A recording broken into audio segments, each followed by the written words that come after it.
Hello my dear audience, আসসালামু আলাইকুম। আশা করি সবাই ভালো আছেন। অনেক দিন ধরে ভাবতেছি ছোটখাটো একটি ব্লগ ভিডিও বানাবো, তো কি নিয়ে ভিডিও বানাবো সেটা নিয়ে চিন্তা ছিলাম। তারপর মা বলতেছে কিছু কাজ আছে, এই কাজগুলো তোর করতে হইব। আমি বললাম কি কাজ? ফার্মের সামনে কিছু গাছের টুম আছে, এগুলো তোর বাড়িতে আনতে হইব। তারপর আমি কোনো কিছু চিন্তা ভাবনা না করেই ফার্মের ভ্যান গাড়ি নিয়ে রেডি হয়ে গেলাম। আমাদের একটি ভ্যান গাড়ি আছে, এগুলো দিয়ে ফার্মের মুরগির খাবার টানি বলতে ওইগুলা খাবার আনি মুরগির জন্য আনি আর কি, এটাই।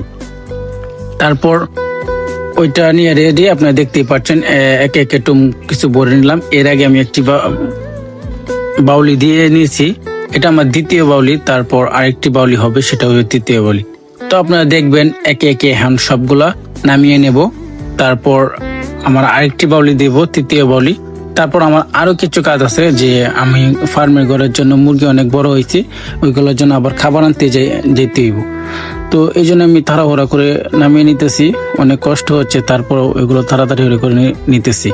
আসলে এই ভিডিওটাও হইল নলে, যখন আমি এই কাজগুলো করতেছি তখনই আমার এক ভাতিজা উপস্থিত। আসলে এই ভাতিজা আমার ছোটখাটো কন্টেন্ট তৈরি করে দেয়।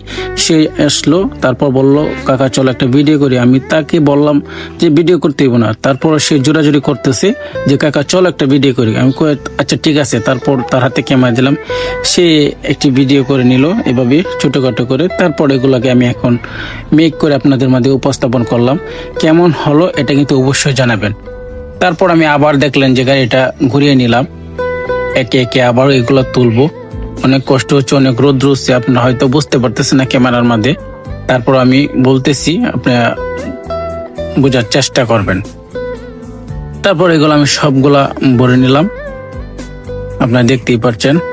আর আমাদের বাড়ি ঘরের ভিউ তেমন ভালো না, তারপরও বলতেছি আপনাদেরকে আল্লাহ তাআলা এক একজন এক এক ভাবে রাখছে, এক এক জায়গায় রাখছে।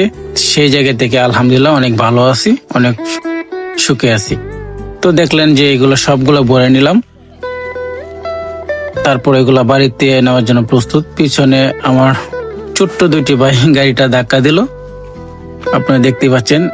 আবারও বাড়িতে চলে আসলাম। তো আপনারা দেখতেই পাচ্ছেন যে এগুলাকে একে একে সবগুলো আবার নামিয়ে নিব। অনেকগুলা টুম একসাথে জড়ো করেছি। আর আরো কিছু আছে, এগুলো আজকে আর আনবো না আমি, কারণ আগেই বলেছি যে আমার ফার্মের কাজ আছে, মুরগির জন্য খাবার আনতে হবে। মুরগির খাবার একেবারেই নাই। তারপর একে একে অনেক এগুলো আমি নামিয়ে নিলাম। আর যেগুলো আছে আগামীকালকে আনবো। তারপর এগুলো ছিঁড়তে হবে, পাল্টা করতে হবে, করে রৌদ্র দিয়ে শুকাইতে হবে। তো অনেক কষ্টের কাজ, আপনারা নিজেও জানেন, যারা করে অবশ্যই বুঝবে। তারপর আপনারা দেখতে